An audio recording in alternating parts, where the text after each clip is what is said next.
रज तो पिठापणार पर्व काकरा पिठा तो आपण मैंने बहुत थर बनई कौन के पाचिला आंबर काकरा पिठा बनई जदि बन ना ताले निश्चय ट्राए करंतु एई रजरे आंब सरीबा पूर्व आंब काकरा आउ एई डेलीशियस आंब काकरा पिठार रेसिपी पाई वीडियोटी को स्किप न करी फुल वॉच करंतु। एई काकरा पिठारे आंबर टेस्ट आउ फ्लेवर आपण माने पाइबे। देखि पारुथुबे काकरा पिठा केते डेलीशियस होईची। तो चलंतु डेरी न करी स्टार्ट करबा आजिर रेसिपी। आंब काकरा पिठा पाई प्रथमे आमे पूरा प्रस्तुत करबा।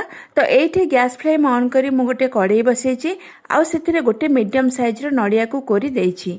मिठा पाई मु एठी हाफ बाउल चीनी ऐड करिछि। चीनी जगह रे आपण गुड़ मध्य यूज करि परिबे। मिठा आपण निज हिसाब रे कम अधिका करि परिबे।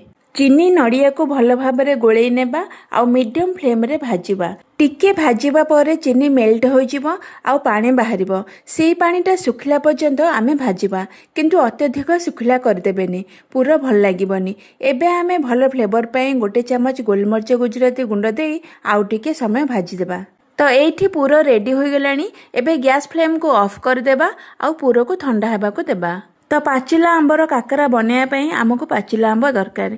एठी आपण जेकोसी भेराइटी रो आंब नहीं पारिबे किंतु ध्यान देबे मिठा आंब नेबे आउ चेरुआ आंब नेबेनी। तो एठी मो दुईटी बड़ साइज रो पाचिला आंबर पल्प बाहर करी भल से ब्लेंड करी नेछि। तो गैस फ्लेम ऑन करी मु गोटे कढ़ई को गरम करिछि आउ सेथिरे ब्लेंड करी रखिथिबा गोटे कप आंब रस को देछि। तो से सेम कप रे आउ गोटे कप मु पानी ऐड करिछि। तो एठी कही रखुची पूरा भी मिठा अच्छी आउ आपण जे आंब नहीं सेटा जदि मिठा थिबो ताहले चीनी आपण एठी कम मध्य नहीं पारिबे आउ चीनी जगह रे गुड़ मध्य नहीं पारिबे। आउ मिठा पई से कप रे हाफ कप चीनी ऐड करिछि। आउ एथिरे आमे 2-3 पिंच देबा लूण, गोटे चमच घी आउ गोटे बड़ चमच पान मधुरी पकई सबु को भलरे गोळेई नेबा। आउ हाई फ्लेम रे गोटे फुटा आसीबा पर्यंत भलरे फुटेई नेबा। तो एठी देखंतु ये भल भाबरे फुटी गलानी।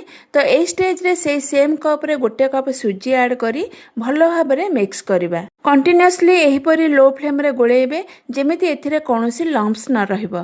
आउ जेते जेते आपण एहाको जंतुथिबे एटा गोटे डो शेप को आसीबो। हातरे एही परी टिके जंतुणी नै देखिबे जदि हातरे चिपकुनी ताहले जानिबे जंतुणी पूरा परफेक्ट होईछि। एबे आमे जंतुणी को गोटे प्लेट को ट्रांसफर कर नेबा आ ठंडा हेबा पई एही भली खेळेई नेबा। हल्का उषुम थिबा अवस्था रे हातरे टिके घी लगाई जंतुणी को भलसे चकटी नेबा। एबे चलंतु पिठा बनेबा स्टार्ट करिबा। हातरे अल्प टिके घी किंबा तेल लगाई जंतुणी रु टिके नेई एही भली कटोरी शेप देबा। आउ एबे आमे एथिरे नड़िया पुर देई हातरे टिके प्रेस करी जंतुणी को चारि साइड रु ऊपर को उठेबा। आउ जो एक्सेस जंतुणी ऊपर रहिला ताको बाहर कर देबा। आउ तापरे गोल बनी एही भली फ्लैट करि नेबा। एठी ध्यान देबे पिठारे जमा भी क्रैक रखिबेनी, नहले पिठा छाणिला बेले पिठा फाटी पूरा बाहर जिवो। आपण चाहिले काकरा पिठा न करी से सेम पूरा आउ जंतुणी रे मंडा पिठा मध्य बनै पारिबे। तो एठी मो किछि पिठा गढ़ी देइछि। एबे आमे पिठा को छाणिबा।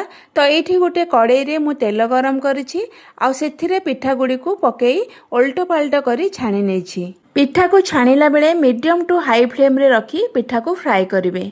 तो एही भली भाबरे मु सब पिठा को छाणी बाहर करि नेछि। तो एठी आंब काकरा रेडी हो जाइछि। आपण एही भली डेलीशियस आंब काकरा बनांतु आ केमिति हैला आपणक अनुभूति मो सहित शेयर करंतु। भिडियोटी भल लागले लाइक कर देबे। आज पई एतिकी रहुछि, पुणी आसीबी आउ एक नुवा रेसिपी नै। धन्यवाद।